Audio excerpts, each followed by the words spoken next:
Hello everyone, welcome to और YouTube channel ज्योति शिक्षालय। तो सुबह वाली क्लास में हमने एक क्वेश्चन किया था जिसमें ये फॉर्मूला यूज़ हुआ था हमारा इंटीग्रेशन 0 से π/2 साइन की पावर mx कोस nx dx। ठीक है, ये फॉर्मूला आप याद रख लेना। देखिए क्या कहता है ये फॉर्मूला, जब ये दोनों पावर इवन है, m और n इवन है, तो यहाँ पे फॉर्मूला हमारा लगेगा m-1 m-3 up to so on 1 into में n-1 n-3 up to so on into में 1 divided by m+n -2 up to so on 2 और इंटू में π/2 हमारा आ जाएगा। ठीक है, और दूसरा जब क्या हो अदरवाइज मतलब ओड हो तो हमारे पास क्या चलेगा, ये केस तब चलेगा जब दोनों इवन हो। ये बात ध्यान रखना, अगर एक ओड हुआ, मान लो m ओड हुआ और n इवन हुआ, तब हमारा ये फॉर्मूला यहाँ पे काम नहीं करेगा। यहाँ पे दोनों पावर क्या होनी चाहिए, इवन होनी चाहिए। तो अदरवाइज के केस में हमारे पास ये फॉर्मूला आ जाएगा m-1 m-3 up to so on 2 और 1 n-1 n-3 up to so on 2 और 1, या तो 2 या तो 1, ये पावर के हिसाब से डिसाइड हो जाएगा। ठीक है, divided by m+n -2 up to so on 2 और 1। ठीक है, ये ऐसे हो जाएगा जब दोनों ओड हों। देखो पावर के हिसाब से मैं फिर बता रही हूँ, m और n अगर मान लो इवन है तो ऊपर वाला फॉर्मूला हमारा चलेगा। और ऊपर वाले फॉर्मूले में ध्यान रखना, साथ में π/2 से मल्टीप्लाई हो रही है, कभी इसको छोड़ दो। और नीचे हमारा देखो इसने लिखा ना 2 और 1, या तो 2 आएगा या 1 आएगा। जब एक पावर हमारी इवन हो और दूसरी पावर हमारी ओड हो, तब हमारे पास तो रखना है हमें 2। अब जब दोनों m और n जब हमारे पास दोनों क्या हो, ओड हो, तब हम यहाँ पे चूज़ करेंगे 1। ठीक है, पता चल गया कैसे हमें यहाँ पे चूज़ करना है 2 और 1, इसलिए यहाँ पे 2 और 1 लिखा हुआ है। ठीक है, तो ये फॉर्मूला आप नोट डाउन कर लेना, ये इंटीग्रेशन 0 से π/2 साइन mx कोस nx का फॉर्मूला था। ठीक है, जिन बच्चों को नहीं आता वो यहाँ देख लेना, ये सुबह वाली क्लास में हमने ये यूज़ किया था। नेक्स्ट हमारे पास है बाइनोमियल थ्योरम का, मतलब बाइनोमियल एक्सपेंशन का क्वेश्चन है ये। अगर हमसे ये पूछ ले कि ग्रेटेस्ट टर्म निकालनी है इन the expansion of x + a की पावर n, ये हमारे पास एक्सपेंशन है, इसकी हमें क्या निकालनी है, ग्रेटेस्ट टर्म निकालनी है। तो यहाँ से देखिए, if tr and tr+1 be the rth and r+1h term in the expansion of x + a की पावर n, देन तो यहाँ से हम कैसे निकालेंगे। देखो ये हमारा रिजल्ट होता है tr+1 डिवाइडेड बाई tr+1 का मतलब होता है NCR x की पावर n - r a की पावर r, और tr का मतलब NCR-1। एक कम हो जा रहा है, यहाँ पे भी एक कम हो रहा था, r+1 यहाँ पे लिखा r और यहाँ आ रहा है तो r-1। ठीक है, तो ये हो गया हमारे पास। जब इसको सोल्व करेंगे तो यहाँ से x की पावर n - r ये तो कैंसिल आउट हो जाएगा, तो x की पावर 1 बचेगा नीचे, और a की पावर r से a की पावर r कैंसिल, तो a की पावर -1 यानी कि ये ऊपर आ जाएगा। तो बच गया हमारे पास a/x, तो इसको तो मैंने ऐसे लिख दिया। ठीक है, उसके बाद जब NCR और NCR-1 को मैं सोल्व करूँगी तो ये हो जाएगा n factorial r factorial n - r factorial. ठीक है, फिर नीचे वालों को मैं ऐसे ही खोल दूंगी, खोलने के बाद ये काट पीट के हमारे पास ये वैल्यू आ जाएगी। तो ये वैल्यू हमारे पास आ गई, और ये वैल्यू ऑलवेज क्या रहेगी, ग्रेटर देन इक्वल टू 1 हमेशा रहेगी। ठीक है, तो हो गया, इसकी वैल्यू हमारे पास ये ग्रेटर देन इक्वल टू 1 है। यहाँ से इसको सोल्व करेंगे तो हमारे पास r की वैल्यू आ जाएगी। तो यहाँ पे मोड लगाया है, मोड इसलिए लगाया है क्योंकि जितने भी हमारे पास एक्सपेंशन मतलब हम खोल लेंगे, ये ग्रेटेस्ट टर्म हमें निकालनी है, तो ग्रेटेस्ट टर्म के लिए हमें पॉजिटिव वैल्यूज़ ही चाहिए, तो इसलिए यहाँ पे मोड रखा है। ठीक है, तो अभी यहाँ से इसको सोल्व कर देंगे, r की हमारे पास वैल्यू आ जाएगी, और r इस वैल्यू को हमने नाम दे दिया i + f। ठीक है, तो where i is an integer and f जो रहेगा 0 और 1 के बीच में यहाँ पे रहेगा। ठीक है, तो यहाँ तक भी आप कर सकते हैं, इससे आगे ये करने की जरूरत भी नहीं है। ठीक है, इतना पार्ट करने की जरूरत नहीं है, हमें बस इतना पता होना चाहिए कि हम ये वैल्यू कैसे निकालते हैं। जब हम एग्जांपल करेंगे तो वहाँ से आपको अच्छे से क्लियर हो जाएगा। देखिए, numerically the greatest term in the expansion of this when x is equal to 3/2, तो x की वैल्यू हमारे पास 3/2 है, हमें इसकी ग्रेटेस्ट वैल्यू यहाँ पे बतानी है। तो पहले इसको सिंप्लीफाई करेंगे, x + a की पावर n टाइप में इसको बनाएंगे, तो यहाँ नी कि x का कोफिशिएंट हमें 1 करना पड़ेगा, या फिर हम सीधा एक टर्म को 1 बना लेंगे, मतलब इस टाइप से हम बना लेंगे x + a को। बना लिया इस टाइप से, तो यहाँ से 2 + 3x है, तो यहाँ से एक वेरिएबल मतलब एक कॉन्स्टेंट टर्म मैंने यहाँ से बाहर निकाल दी, तो ये 1 + 3x/2 बच गया। x का जो कोफिशिएंट है जरूरी नहीं है उसको 1 ही बनाए। यहाँ पे देखो x की वैल्यू 3/2 दी हुई है हमारे पास, तो यहाँ पे x का जो कोफिशिएंट 2 लेने के बाद हमारे पास 3/2 ही आ जाएगा इंटू में x, तो इसलिए इसने इस टाइप से इसको लिखा है। ठीक है, तो ये बात जरूरी नहीं है हम x का कोफिशिएंट 1 बनाए, यानी कि 3 की पावर 9 लेना यहाँ पे कोई ज़रूरी नहीं है। ठीक है, तो ये हमने कर दिया सोल्व। यहाँ से now in the expansion of this we have, तो यहाँ से हम सोल्व करेंगे, क्या फॉर्मूला लगाएंगे भाई, tr+1 divide by tr। Formula solve करने की ज़्यादा जरूरत नहीं है, ये फॉर्मूला आपने याद रखना है। क्या फॉर्मूला है, n - r + 1 divide by r into में मोड ऑफ a/x। ठीक है, ये हो गया हमारे पास इनटू में मोड ऑफ क्या था, mod of a by x, इस टाइप से n minus r plus 1 divided by हमारे पास क्या है, r है। ठीक है, तो ये हो जाएगा a प्लस a बाय में x, इस टाइप से हमारे पास फॉर्मूला। तो यहाँ पे क्या यूज़ करेंगे हम, a की जगह 3/2x, ठीक है, और x की जगह हमारे पास क्या है, इसको हम कंपैरिजन करेंगे किससे, x प्लस a की पावर n से। तो x हमारे पास कितना है यहाँ पे 1 और a यहाँ पे कितना है 3/2x, इसने यहाँ पे लिया है। ठीक है, तो a बाई एक्स यहाँ से हो गया। अब उसके बाद है ये, इसको जब सोल्व करेंगे तो ये हो जाएगा हमारे पास, अब ये मोड है x यहाँ पे कितना है 3/2, यहाँ पे पुट कर देंगे 3 3 9 9/4 हमारे पास आ जाएगा, पॉजिटिव वैल्यू है। तो यहाँ से इसको हमने सोल्व कर दिया। और ये क्या है, ग्रेटर देन इक्वल टू 1, तो इसका मतलब ये ग्रेटर देन इक्वल टू 1, ये greater than equal to this. तो r की वैल्यू हमारे पास आ गई फ्रैक्शन में, r is less than equal to 90/30, ये आ गया। Maximum value of r is कितनी आ गई, यहाँ से जो फ्रैक्शनल पार्ट है ये है ना हमारा 6 सही 12/13, 6 सही 12/13 ऐसे लिखते हैं। तो इस पार्ट को हम छोड़ देंगे, जो कंप्लीट इंटीजर हमारे पास रहेगा, यानी कि 6 वाला पार्ट हम यहाँ से उठा लेंगे, 6 पॉइंट समथिंग बनेगा। तो यानी कि 6 हमारा क्या है, मैक्सिमम वैल्यू है r की। सो ग्रेटेस्ट टर्म क्या हो जाएगी 2 की पावर 9, यानी कि t6 प्लस 1। हम यहाँ से इसको सोल्व कर देंगे, x की वैल्यू पुट कर देंगे 3/2, तो यहाँ से इसको सोल्व करेंगे तो हमारी ग्रेटेस्ट वैल्यू ये आ जाएगी। ठीक है, आ गया समझ में हमने इसको कैसे किया है। इंपॉर्टेंट क्वेश्चन है, इस टाइप से भी क्वेश्चन वो पूछ सकता है हमसे, ग्रेटेस्ट टर्म किसी भी एक्सपेंशन को देके, तो उस एक्सपेंशन को हमने x प्लस a की फॉर्म का यहाँ पे बनाना है। ठीक है, तो ये हो गया। इसने सीधा इसको सोल्व नहीं किया, मतलब x को यहाँ पे अगर हम 2 ले लेते और a को हम यहाँ पे 3x ले लेते तो ये थोड़ा सा लेंथी पड़ जाता, इसलिए यहाँ से 2 कॉमन लिया गया है। ठीक है, अपनी सहूलियत के हिसाब से इसको यहाँ पे 1 बनाया गया है। ठीक है, तो हम किसी को भी यहाँ पे 1 बना सकते हैं, कोई ज़रूरी नहीं है कि मतलब वो करना है हमें। ठीक है, चलिए next question, limit x approaches to 0, इसकी लिमिट हमें फाइंड आउट करनी है। Tangent x minus e raise to power x, tangent upon में tangent x minus x is equal to, ये हमारे पास किसके इक्वल रहेगा, देखिए e की पावर टेंजेंट x की जो एक्सपेंशन है वो हमारे पास ये होगी 1 प्लस क्या होती है, e की पावर x की expansion 1 plus x square by 2 factorial plus up to so on होती है। x की जगह हम क्या रख देंगे, यहाँ पे टेंजेंट x रख देंगे।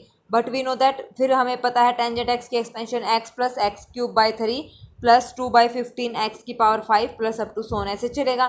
तो e की पावर टेंजेंट x क्या हो जाएगा हमारे पास, देखो अब हमने क्या किया 1 प्लस टेंजेंट x की एक्सपेंशन यहाँ पे खोल ली, फिर प्लस 1/2 फैक्टोरियल कितना होता है 2, यहाँ से टेंजेंट x की एक्सपेंशन लिख दी और उसका क्या कर दिया स्क्वायर, फिर प्लस अप टू सोन, इसको इतना लंबा हमने खोल दिया।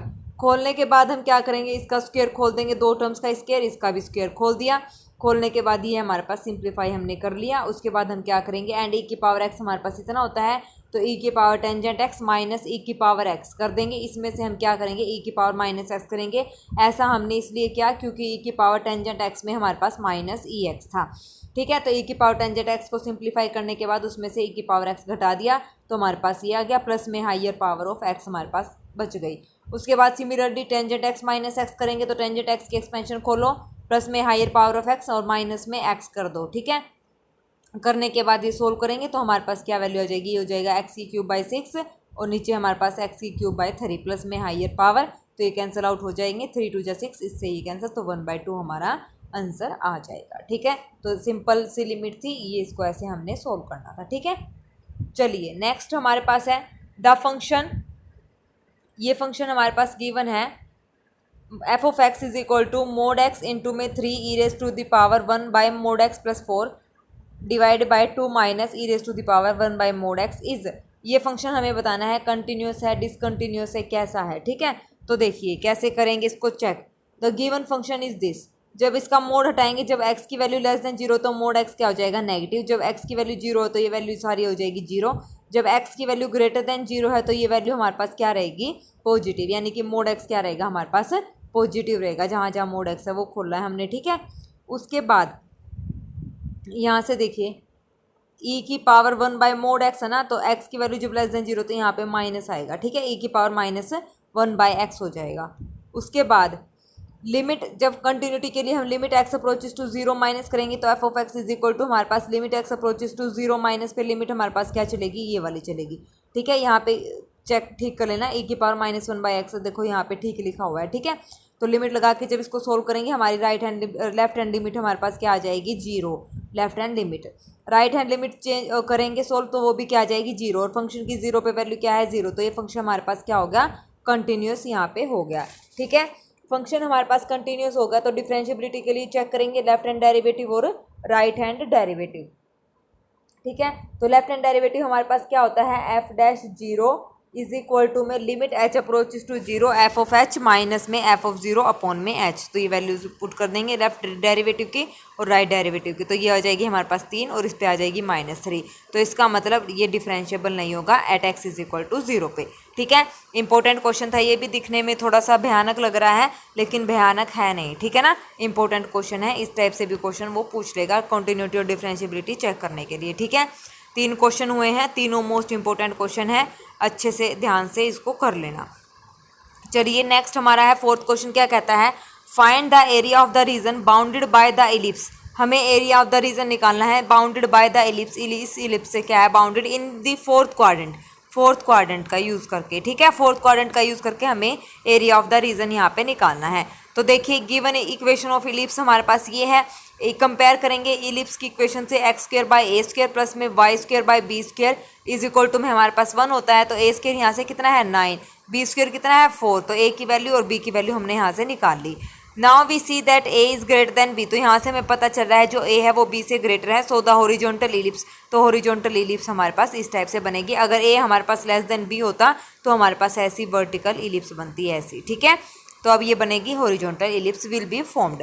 इंपॉर्टेंट क्वेश्चन है ये एरिया निकालने का। अब हमें निकालना है 4th क्वाड्रेंट में, 4th क्वाड्रेंट में हमें निकालना है। तो इसका मतलब ये हमारे पास इक्वेशन बन गई। इक्वेशन क्या है, एक्स के प्लस यहाँ से हमने पॉइंट्स निकाल लिए एक्स और वाई के। तो ए बी सी और डी 3 पॉइंट्स आ गए। तो इसका मतलब हमें अब 4th क्वाड्रेंट में ये वाला रीजन यहाँ पे निकालना है। ठीक है, चलिए अब उसके बाद क्या कह रहा है, required area in 4th quadrant, area of O A D O.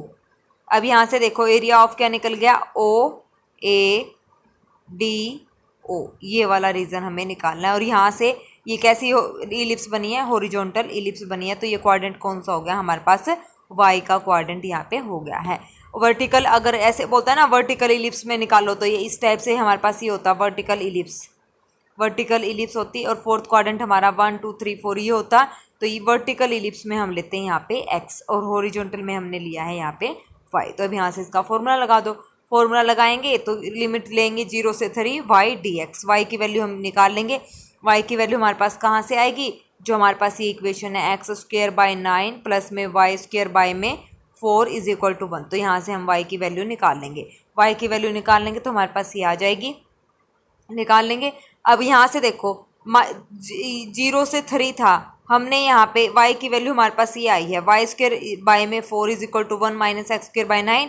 y की वैल्यू हमारे पास कितनी आ गई, 9 माइनस x² और ये 4 इधर आ गया बाई में 3। तो ये हो जाएगा प्लस माइनस में आ जाएगी। ठीक है, और मोड हमने लिया है तो प्लस माइनस में ही चलेगी। लिमिट यहाँ से 0 से 3 आएगी, इसको ठीक कर लेना। ठीक है, ये 0 से 3 है, स्विच नहीं करेंगे क्योंकि नेगेटिव हमारे पास नहीं आया। हमें एरिया पॉजिटिव निकालना है तो पॉजिटिव ही निकालना है। तो 0 से 3 लिमिट चलेगी। लास्ट में यहाँ पे हम फॉर्मूला यूज़ करेंगे 2/3। तो हमारा बाहर आ गया मोड।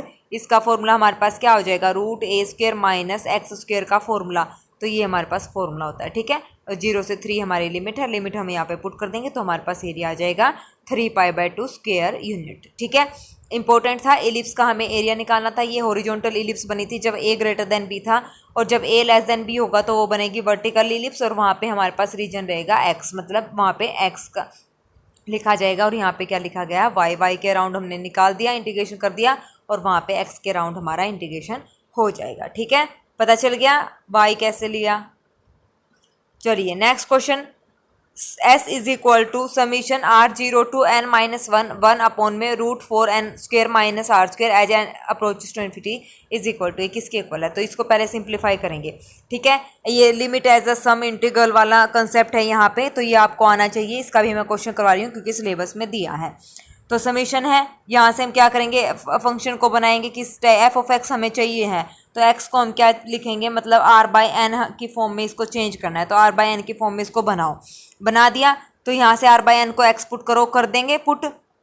तो यहाँ से देखो इतना सारा हो गया हमारे पास। यहाँ से अब हमने क्या किया, आर बाई एन को एक्स पुट कर दिया तो यहाँ से, और जो हमारे पास ये समीशन है इंटीग्रल वाला, इसको हमने मान लिया ये 0 से 1 हो गया। ठीक है, देखो एक्स को हमने आर बाई एन पुट किया, लिमिट हमारे पास जब आर 0 है तो एक्स की कितनी आ गई 0, और जब n-1 है आर की वैल्यू n-1 तो यहाँ से n कॉमन ले लेंगे ऊपर से, तो ये 1-1/n अपॉन में n 0, तो इन्फिनिटी पुट करेंगे तो कितना आ जाएगा 1, तो इंटीग्रेशन हमारे पास हो गया 0 to 1।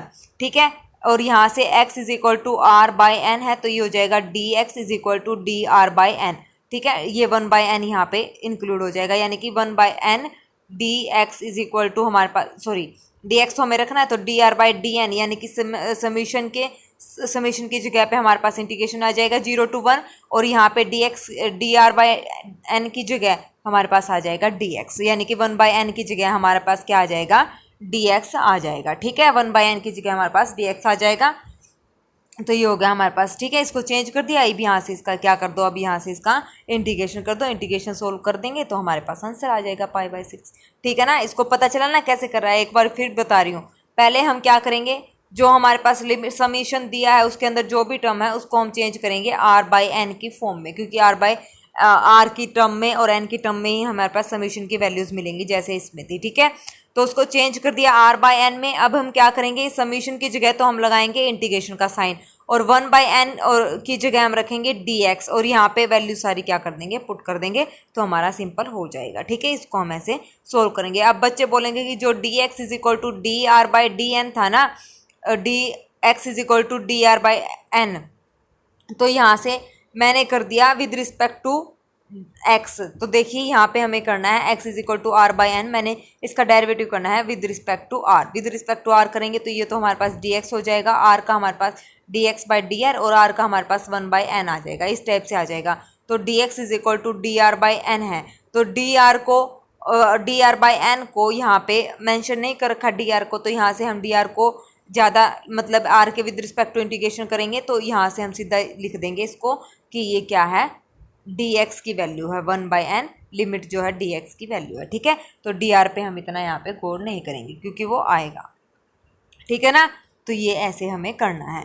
चलिए नेक्स्ट हमारे पास है लेट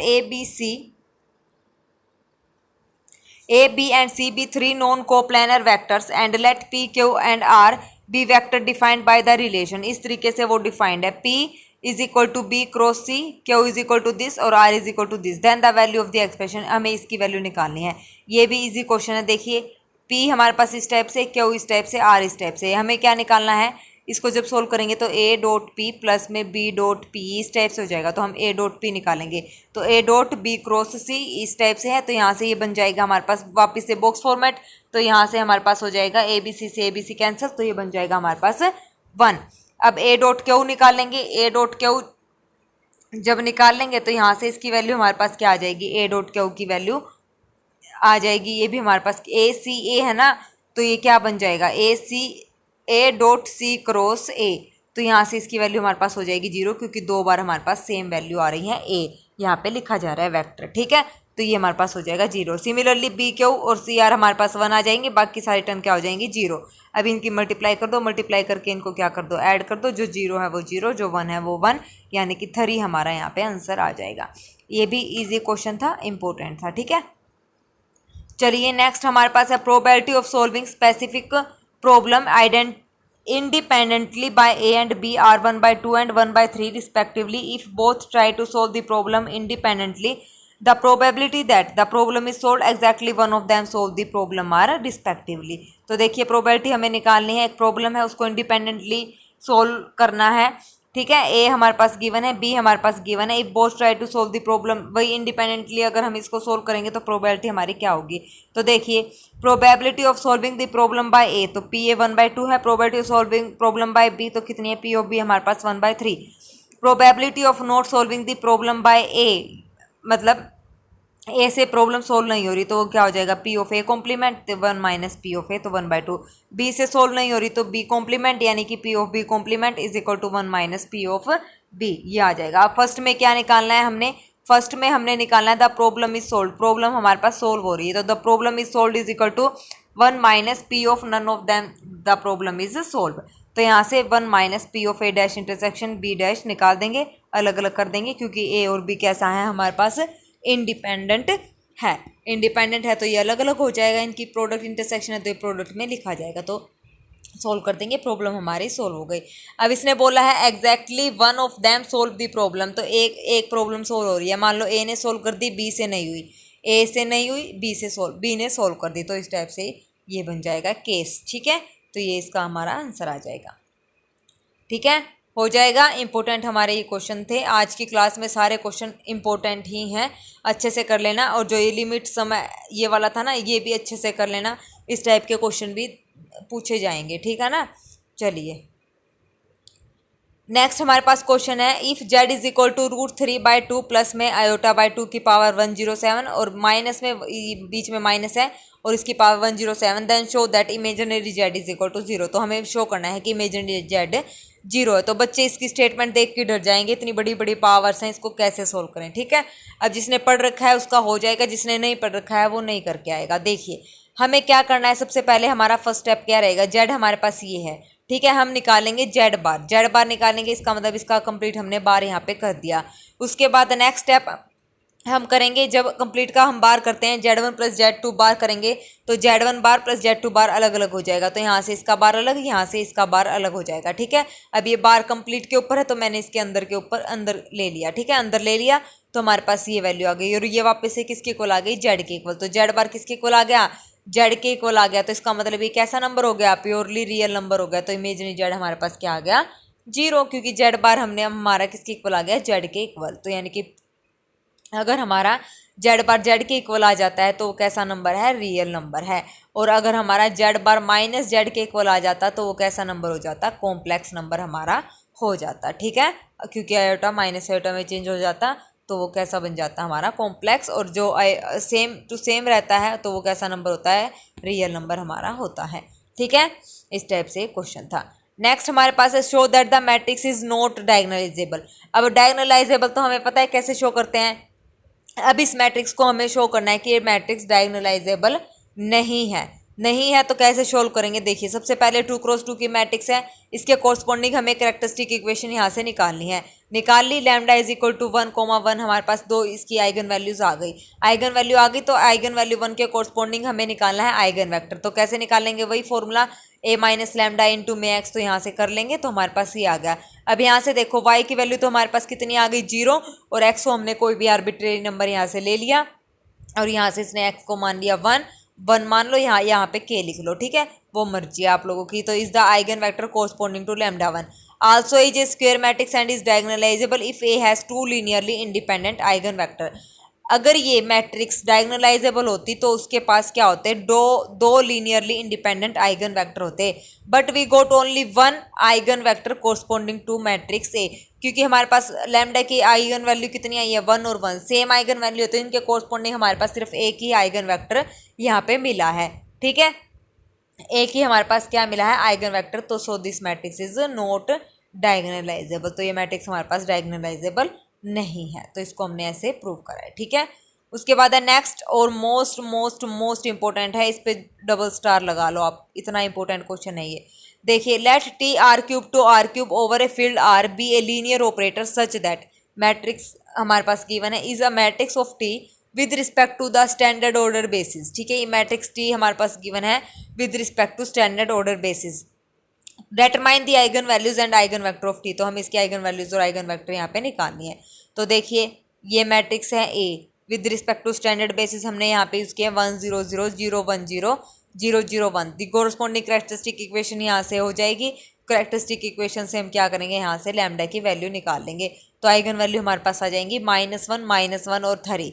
तो if x is the eigen vector corresponding to eigen value lambda, तो यहाँ से लैम्डा इसके लैम्डा आइगन वैल्यू के कोरस्पॉन्डिंग हम क्या निकालेंगे, आइगन वेक्टर यहाँ से निकालेंगे। तो लैम्डा इज इक्वल टू -1 के कोरस्पॉन्डिंग हमारे पास आइगन वेक्टर आएगा, क्या आएगा, ये इक्वेशन बन जाएगी माइनस का 2x, क्योंकि ये 0 माइनस का 8x प्लस का 4y प्लस का 4z कॉमन ले लेंगे यहाँ से 4, तो हमारे पास ये आ गई इक्वल टू 0 है। हेयर 2 वेरिएबल आर आर्बिट्रेरी यानी कि फ्री वेरिएबल, 2 वेरिएबल यहाँ पे फ्री रहेंगे। देखो अगर मैं यहाँ से 2 वेरिएबल को फ्री कर दूँ और एक को फिक्स कर दूँ, तो यानी कि देखो -2x इज इक्वल टू ये हो जाएगा -y - z। तो यहाँ से 2x जब मैं कॉमन लूँगी तो ये हो जाएगा, माइनस कॉमन लेंगे तो y प्लस जेड, तो दो वेरिएबल यहाँ पे फ्री हैं, तो यानी कि y और z को मैंने चूज़ कर लिया यहाँ पे 1, और हमारे पास x की वैल्यू क्या आ जाएगी 1, ठीक है, क्योंकि 2x इज इक्वल टू क्या था 1 + 1 यानी कि 2x इज इक्वल टू यहाँ पे 1 हो गया, ठीक है।